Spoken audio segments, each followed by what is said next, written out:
what we do in the midst of this sin-sick age that has rejected the gospel and perverted the gospel and replaced the gospel with that which is not the gospel.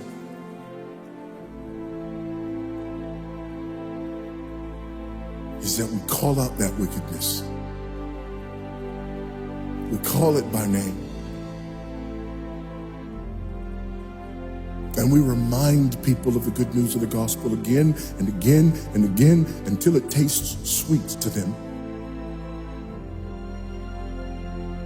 When people say, no, our problem is this, our problem is that, we say, no, our problem is that God created the world.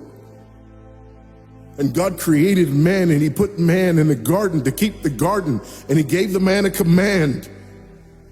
And he held that man to perfect, perpetual obedience to that command, and he promised him life if he kept it, and death if he didn't.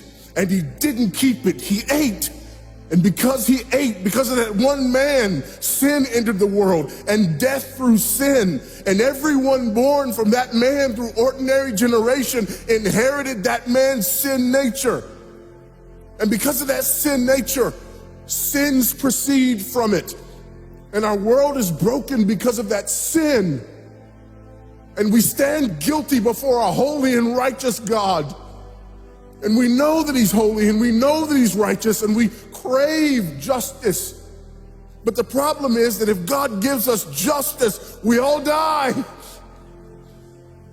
And so that God, in his goodness and in his mercy, sent forth his son, who was not born of ordinary generation, but was born of a virgin. Yes, the virgin birth matters. Why? Because if he's born of ordinary generation, he's born in sin.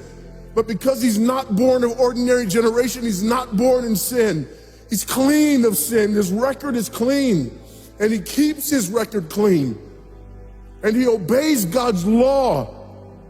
And because he's fully God and fully man, he obeys the law of God on our behalf in his active obedience. And then in his passive obedience, God made him who knew no sin to be sin for us. All we like sheep had gone astray. Each of us had turned to his own way, but God laid upon him the iniquity of us all. And Christ died for sin once for all, the just for the unjust. And God imputes our sinfulness to him. And he nails our sinfulness to the tree. And Christ dies and raises again on the third day for our justification. And there's another imputation. The righteousness of Christ is actually imputed to us so that God can be both just and the justifier of the one who places faith in Jesus Christ, so that all those who come to Christ may enter in, so that all those who place faith in Christ might be saved, but not only saved, but sanctified, because he's the firstborn of many brethren.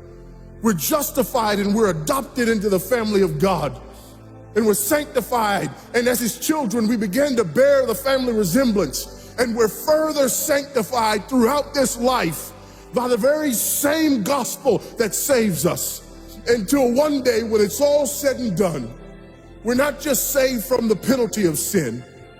We're not just saved from the power of sin, but one day we're glorified and saved from the very presence of sin.